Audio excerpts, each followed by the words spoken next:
te arī tas notika. Te stāvēja, te atradās tā mašīna, te viņi bija piebraukuši, redzēt, ka viņiem arī te bijis ceļš. Te priekšpusē bija aiz viņas flokši, te, kur mums tagad top jau arī apstādījumi. Te ir bijis koks kaut kāds, kas tagad vairs nav. Te ir bijis tas staps, vai tas bijis elektrības staps vai telefona staps. Tā kā tā, mēģināsim noskaidrot, kam par godu šī mašīna ir ieradusies, Lantēs un kam viņa ir piederējusi, vai kādam no ģimenes, Buša ģimenes, vai kādam draugam, vai kādam viesim. Interesanti.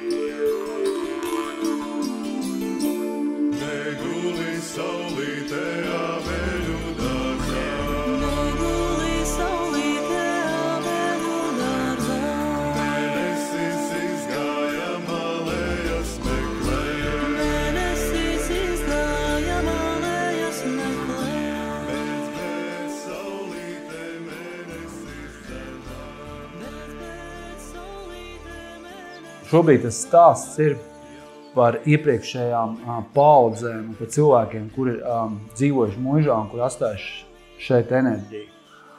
Un Irma Kalniņa iepriekšējā īpašniece uzticēja albumu, savu ģimenes albumu arhīvu, ko viņa bija atvedusi atgriežoties no Amerikas dzīvē Latvijā.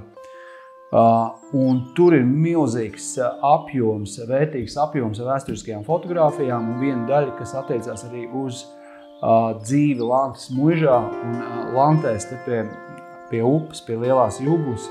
Nu, lūk, un ejot caur tām bildēm, kas ļoti interesants, kur var redzēt arī to saimniecību. Un tad vienā no bildēm, ko viņi esies izkopējis, ir, var redzēt, Lantēs 1934. gada 8. augustā. Visdrīzāk šo albumu ir veidojusi pati Ērika Buša Ferliņa, Irmas māmiņa. Un viņa arī visdrīzāk ir rakstījusi. Ir ļoti skaists kaligrāfisks rokraksts, un te var redzēt, lapā ir divas bildes konkrēti. Vienā, kur viņa ir savu vīru, tā kā zirdziņu, ir ceļā uz kaut kur tūmā Lantēm. Jā, var redzēt, mežā brauca zirdziņa ratiem. Un otra, kas ir fotogrāfija, ļoti interesanti, kur var redzēt vecu automašīnu, antīko, vēsturisko. Un var redzēt, ka viņiem tas ir bijis nozīmīgs notikums. Un tad man radās jautājums, vai tā automašīna pieder ģimenei un ko viņi vispār te dara, kam pa godu ir šis 8. augusta notikums ar to mašīnu, šī fotogrāfija. Es jautāju Irmai Kalniņai, un Irma nevarēja neko atbildēt sīkāk, pastāstīt par šo konkrēto gadījumu māmu. Varbūt bija aizmirsus, vai māma nebija stāstījuši neko. Un tad, kad pie mums viesojās Antīko automobīļu kluba biedri šeit, tad es uzdevu jautājumu, kas tad ir šis pa modeli. Un tad vīri, protams, ka viņa ikdienā to strādā, un tas bija interesanti, protams, ka ieinteresējās. Un viņš arī uzrunāja, ka tas ir tas, ko viņi dara ikdienā. Viņi pēta vēsturi, šo automašīnu vēsturi, pirmskara vēsturi, kas saistīts viss brīvvalsts, pirmās brīvvalsts laikus. Un tad izrādījās, ka tas ir Fords, Forda modelīts konkrēts, un mēs sākām skatīties un meklēt, kas bija interesanti. Vai tas ir piederējis pašai ģimenei, Buša ģimenei, vai tie ir atbraukuši ciemos kādi tajā laikā to automašīnu, jo tas jau bija retums arī 34. gadā, cik mums zināms ir, cik tad bija? 4000 mašīnas, kā mēs dzirdējām Latvijā, ja pirms tam ir tajā laikā ir bijušas. Cik no tā mašīnām bijuši konkrētie šie Forda modelīši? Nu, lūk, man liekas, ka tas ir interesanti, un mēs mēģināsim pētīt, kas ar šo konkrēto mašīnu ir bijis, jā.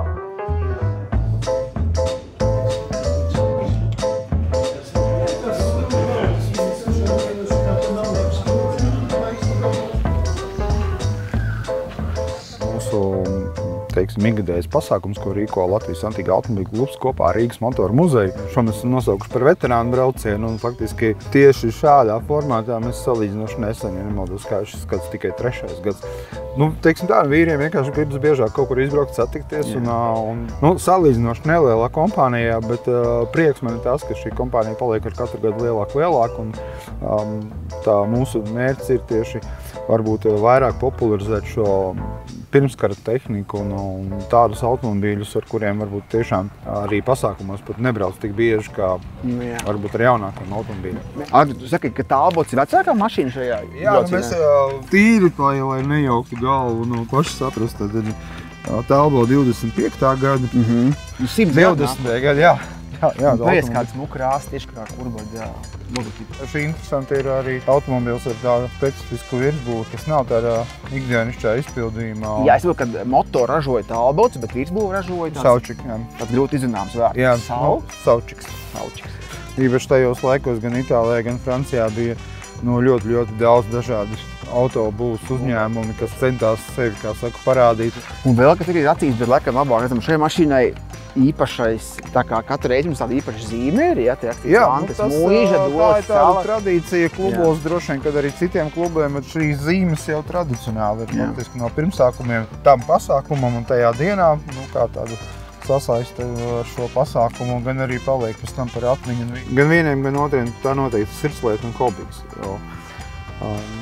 Atjaunojot šādi automobīli, tur noteikti daudz ko varētu savilkt kopā ar tādu mūžas atjaunāšanu, jo pirmām kārtām abu īpašniekam ir jābūt ieinteresētam un tā jābūt ir kaut kādai lietai, kas tev pašam patīk un ko tu dari, droši vien, ka nerēķinot darba stundas, iespējams, kad arī no līdzekļus un varbūt nedomājot tādā komercvirzienā, jo tā ir sirdslieta un tāpat kā šie spēki, es pieļauju, ka tāda mūža, diez vai kāds viņu īpaši tādā veidā, kā tiek Landes mūža atjaunot, cenšas to darīt ar domu, ka mēs kādreiz kaut ko atgūsim atpakaļ vai pārdosim. Situācijas, protams, ir dažādas un tāpat kā ar automobīļiem iespējams, ka arī mūžām, bet tas būtu tas galvenais.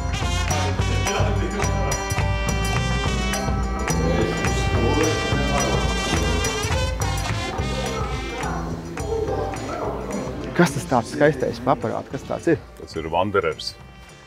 Vai zini, kas ir Auto Union grupa? Kaut kur dzirdēts baigi vārds, jā. Tātad 32. gadā apvienojās 4 kompānijas. Katrai bija pa vienam riķītim. Audi, DKV, Horts un Wanderer. Ja? Un tas Wanderers ir piekam vecākā no visām šīm 4 kompānijām. Būtībā tas ir labi zināmais Audi. Šodien jau tas ir Audi. Viņiem tur laika gaitā vēl pievienojās klāt NSU, te viņš atkal atvienojās nost, ja, bet šodien tas ir Audi. Ja. Ļoti vecs Audi. Kura gada tas ir? Šis ir 1939. gada. Ir pilnībā atrestaurēts, kāda viņam ir bijusi krāsa, mēs nezinām, ja, jo laika zobs ir izdarījis savējo, ja, un tur mēs par to vēsturi klusē. Ja. Wow. Tas ir viņš sākumā. Tas ir Latvijā kaut kur? Latvijā? Jā, nopirkts Latvijā un daudz gadu darbs, un šodien ir viņš šeit. Pirmais brauciens, starp citu, šodien. Es tev parādīšu, kas šeit apakšā tam. Tu jau taisot vaļā motoru pārsaka, pilnīgi vesels piedzīvojums. Jā, un šeit jātaisa ļoti lēnām, lai mēs aizejam garām tur, jā. Šeit ir tātad apakšā, viņam ir 6 cilindri, 62 zirgu spēki un tā tālāk. Jā. Un 120 beigās rakstīts. Tas ir maksimālais, jā, bet šodien vēl bijām tikai līdz 80. Mums jau baigi, es jau...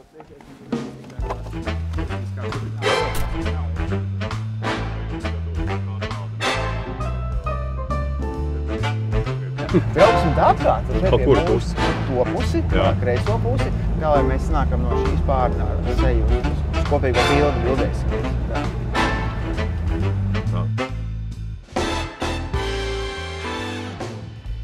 Uldi, mēs nepavēlti izvēlējāmies tavu lielisko automobīli, kurš saprot, viņam šobrīd ir iesvētības šodien, ja? Jā, pirmā reize. Jā, bet kāpēc mēs palūdzām viņu nolikt šeit godu vietā pie mūžas, jo mums no 30. gadiem ir Irmas Kalniņas arhīvā atradusies bildi. Un jautājums ir tev, es saprotu, ka tev ir zināšanas, kā mēs varam mēģināt tās pēdas uziet. Tu varētu izstāstīt. Jā, man bija līdzīgs stāsts, kad es gribēju atrast informāciju par vienu buiku, kam viņš ir piederējis. Un tad es daudzus mēnešus rakājos pa valsts arhīvu un es atradu.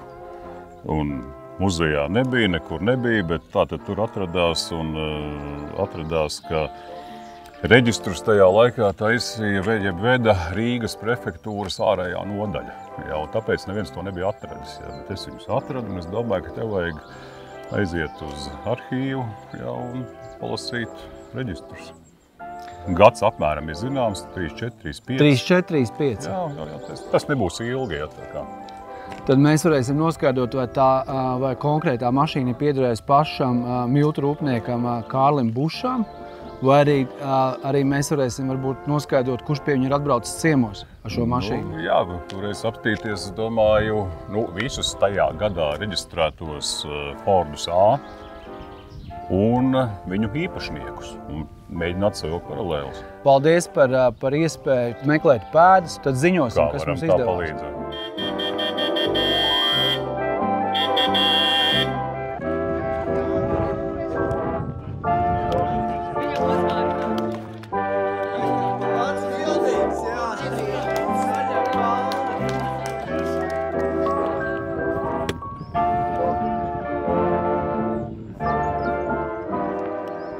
No sākuma bija doma, ka tāda mašīna nevar, diemžēl, ka viņa Latvijā nav, bet reku jūs ar kolēģi teicāt, ka tomēr Bauskā varētu būt, ka viņi ir. Jā, mums ir Bauskas filiāli ekspozīcijā. Tas vienam liepainiekam tā mašīna nav ļoti komplekta, ir daudz trūkumu, bet šis modelis, tā kā ir, Šita ir drusku īpatnēji tas, ka tas ir roadsters, tā parasti jau latvietis praktiskais centās pirkt. 5-vietīga automašīna normāli, vaļējā bija tādēļ, ka vaļējā bija lētāka, bet šitā 2-vietīga ar tām sievas mācu vietām aizmugurē, tas bija bieži vien kā otrs automobīls, viņam bija praktiskais, šis bija, izpiecais, varētu pieļaut tā. Viņam ir tādi kā luks izpildījuma pazīme ar tiem sānu riteņiem. Parasti viens riteņs aizmugurē nāca rezervis. Tad tas ir arī tāds luksīgāks izpildījums, tad arī dārgāks.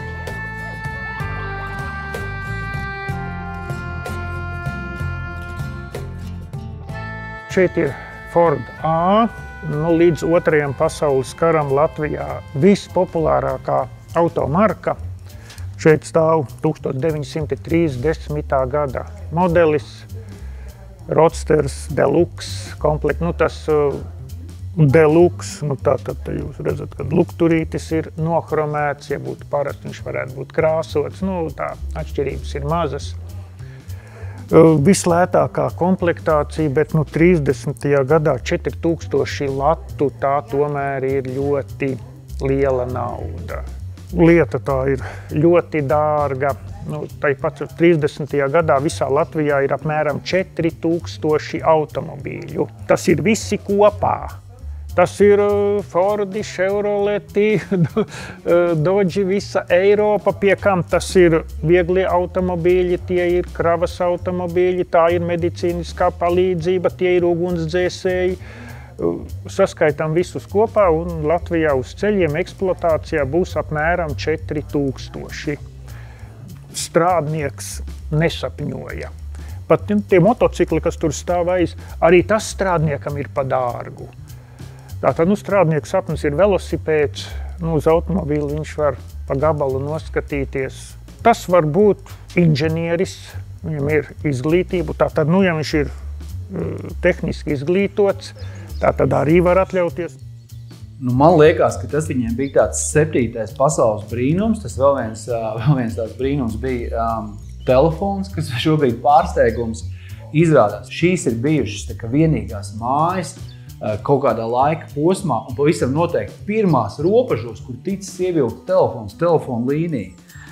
Un tas ir bijis viņiem tāds kaut kas līdzīgs, tā kā mašīna. Te var redzēt, ka tā mašīna ir atbraukusi, ka viņi ir sapucējušies, ka viņiem tas var redzēt, ir bijis notikums. Hei, mums ir mašīna sētā, jo pārsvarā, kad mēs redzam otrā bildē augšpusē šeit ar zirdziņiem, pārvietojas viss ar vienu, tajā laikā pārvietojas ar zirdziņiem. Šitas te vaļējais Roadsteris, viņš jau arī savā laikā pamatā tika lietots kā šodien motocikls. 2 pilnvērtīgas sēdvietas, un īpaši jau amerikāņu auto līdz 2. pasaules karam tam lētākajām komplektācijām, aiz tām 2 sēdvietām seko it kā bagažnieks, bet te bagažnieks ir atvērts, veras otrādi, sēdekļa atzveltne, tālāk tā tad arī pats sēdeklis, papildvieta. Un daudzās valstīs, arī Latvijā, šīs te papildus sēdekļus godāja par sievasmātes sēdekli, jo komforti daudz mazāk. Tātad vispirms iekāpšana priekšā, atveram durvis. Tātad elementāri var iekāpt. Šeit ir apmēram kā lidmašīnas pilotam. Vispirms jāuzkāp ir uz aizmugurējā bufera, tad lūk uz spārna, te lūk ir vēl tāda vietiņa uzlikta, lai varētu kāpslītis.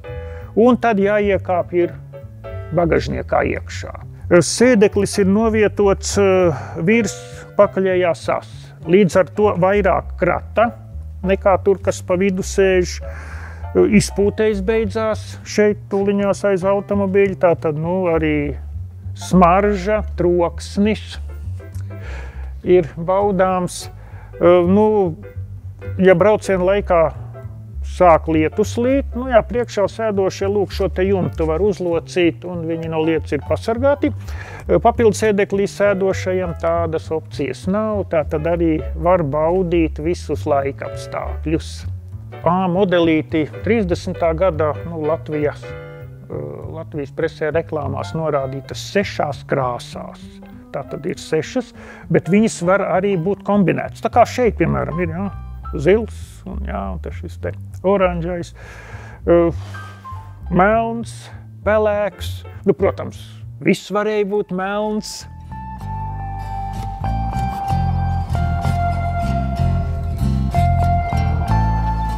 Caur šiem seniem spēkratiem mēs stāstam ne tikai par autobūvas vēsturi, bet par pasaules vēsturi un motoru muzejā mēs stāstam ļoti par Latvijas vēsturi, gan par spēkratiem, kas sasaistīti ir kaut kādiem Latvijas notikumiem vai personām, un no muižām ir noteikti tieši tas pats. Un es domāju, ka tie ļaudis, kas ir ķērušies klāt šādu ēku un kompleksu atjaunošanai, viņi dara sveitīgu darbu. Tas ir ne tikai šīs ēkas kā tāda arhitektūras objekta saglabāšana, bet tur ir gan notikumi, gan vide. Un noteikti tas rada arī cilvēkiem izpratni par tiem laikiem, un es pieļauju, ka daudz ko iegūst vienkārši atnākot un redzot sakopt to vidi. Šobrīd, pēc tam, kad mēs esam uzsākuši varētu teikt, šo izpēti, šīs fotogrāfijas izpēti, ir mums aptuveni kaut kādas lietas palikušas skaidrākas, bet mums jau teica arī kluba biedri, ka viņi palīdzēs tikt arī pie arhīviem, jo tāda arhīva ir, un caur tiem mēs varēsim noskaidrot, vai Buša ģimenei piederēja mašīna vai nepiederēja. Līdz ar to mēs iespējams varbūt arhīvos atradīsim šasijas numuru vai kaut ko tādu reģistrācijas numuru, kas ļaus mums arī izsekot tālāk šī mašīnas gaitā, varbūt. Ja? Jo tie jautājumi ir daudz, un es domāju, ka tas būs kaut kas, ko mēs arī uzrunāsim nākotnē, un par ko mēs arī labprāt dalīsimies. Skaidrs, ka te ir tik daudz, kas ir saistīts ar muižas vēsturi, Lantas muižas vēsturi, un tik daudz notikumu un daudz palīdz tās fotogrāfijas, ka tas ir kaut kas, kas, manuprāt, ir ļoti interesanti, un mēs turpināsim pētīt šo informāciju, mēģināsim dokumentēt, viņam stāstīt par to Lantas muižas atzimšanas stāstos, un droši sekojiet līdzi. Un pētam kopā, un ja vien kādam ir kaut kādas ziņas vai vecas fotogrāfijas no Lantas muižas, droši dalieties ar viņām, mēs būsim ļoti pateicīgi. Viņa nav veca vai jauna, sarkanu pogu vainagu galvā, viņas kājas kā sapnas iestiepja zemē, naktī pogu tā skatās uz tevi.